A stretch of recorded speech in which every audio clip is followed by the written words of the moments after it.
Kaakitan nga pala kami ng pinsan ko na pumunta nga daw kami dito sa night market ng Lucena. Parang double date na nga ito, kaya naman sobrang excited na rin namin. At nang makapag-parking na nga kami mga mare, nako, sobrang dami talagang tao. Hinanap na nga pala muna namin itong bilihan ng birya mga mare dahil gustong gusto daw talagang matikman to ng pinsan ko. Buti na nga lang at hindi na rin naman kami nahirapang hanapin itong bilihan ng birya dahil sakto naman na nasa gitna lang din naman sila ng kalye.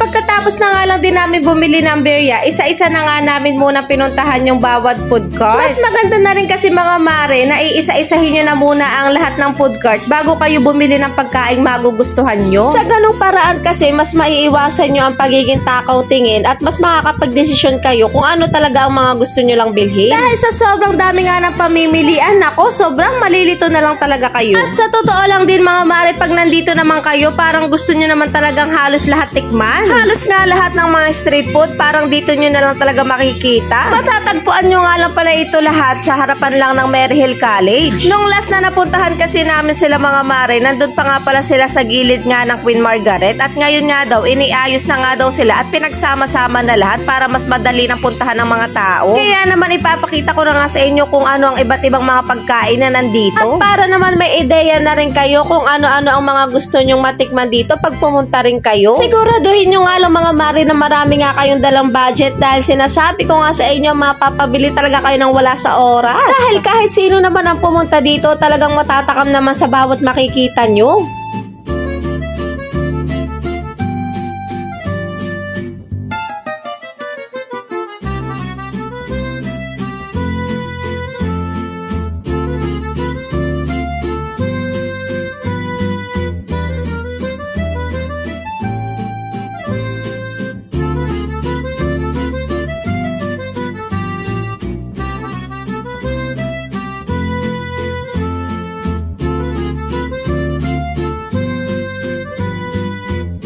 Pagkatapos naman naming matingnan na ang lahat ng mga food cart, nakapag-desisyon na nga kami kung ano-ano ang mga bibilhin namin ng pinsan ko. Crispy palabok nga pala ang nagustuhan ng pinsan ko at ang akin naman ay mango graham. At pagkakuha na nga ng mga in-order namin, dito naman kami sa ihaw-ihaw pumunta. Medyo napaibig kasi kami ng pinsan ko sa inihaw at ito nga si Papa Char, nagustuhan din naman niya na mag-barbecue na lang daw kami. Nung daan nga namin kanina dito mga mare, napakadami nga nagpapaihaw, buti na lang ngayon at medyo humupa-hupa na nga kaya umorder na rin kami agad ng pinsan ko. Kumuha na nga pala ako dyan ng barbecue at saka ng butche at umorder na rin kami dyan ng rice. Medyo nahihirapan pa nga kami sa pagpili nga ng ipapaihaw namin dahil ang sasarap naman talaga nito. Pagkatapos naman namin pumili at makapagbayad, umalis na muna kami ng pinsan ko para naman bumili ng milk tea at pinagbantay na nga muna namin sina Papa Char dito at si paring AJ. Ganun nga pala ang ginawa namin para hindi naman nasasayang ang oras at mas madali din kaming natatapos sa bawat binibilhan namin. And after nga naming mabili ang lahat ng mga gusto namin pagkain, sobrang hirap talaga ng pagkuha ng pwesto dun sa may mga food court. Kaya naman naisipan na nga lang namin na humanap naman ng table dun sa may malapit sa pinagparkingan nga namin at buti na lang at may nagbebenta naman dun ng Gotomami kaya dun na lang kami nagpwesto at bumili na lang din kami. Sa sobrang pagkasabik nga namin sa street food mga mare, nako, napakadami na rin pala naming nabili halos ng pinsan ko. Buti na nga lang at napaganda pa kami ng pwesto at yung Gotomami naman, kaulam na lang din itong mga binili namin. Bibili pa nga dapat kami ng fried noodles dyan mga mare, kaso naman nga sobrang haba naman ng pila at sakto lang din naman pala na napakadami na rin naman pala naming nabili. At sa mga oras na to, gutom na talaga kami ng mga pinsan ko kaya naman kinain na rin namin agad itong mga pinamili namin. At mas masarap talagang kumain ng ganito pag meron nga kayong kasalo. Hindi na nga rin nakapaghintay itong pinsan ko kaya sabi ko nga imekos-mekos na namin yan. Char! At kung akala nyo nga na hindi namin yan mauubos, nako, isang saglit lang yan sa amin mga mare. And after din naman namin kumain at maligpit ng mga pinagkainan namin, umalis na rin kami agad at medyo nakukulangan nga kami kaya naghahanap naman kami ng maalat. Medyo naumay lang din kasi kami sa mga kinain namin tapos yung drinks pa namin puro matatamis. Nawala na kasi sa isip namin ng pinsan ko ang bumili pa ng tubig kanina sa sobrang gutom nga namin. At ang nagustuhan nga namin na palis umay ay pritong manay, buti na nga lang at meron pa dito sa tapat lang ng 7-Eleven. Bumili nga lang pala ako ng 20 pesos at yung pinsan ko naman ay 10 pesos lang ang binili. At habang kumakain naman kami, bigla namang nakakita ng hikaw itong pinsan ko, kaya bumili na rin naman siya bago nga kami umalis. At ang sarap na ngang umuwi ng busog na busog. And yun lang. See you on next vlog.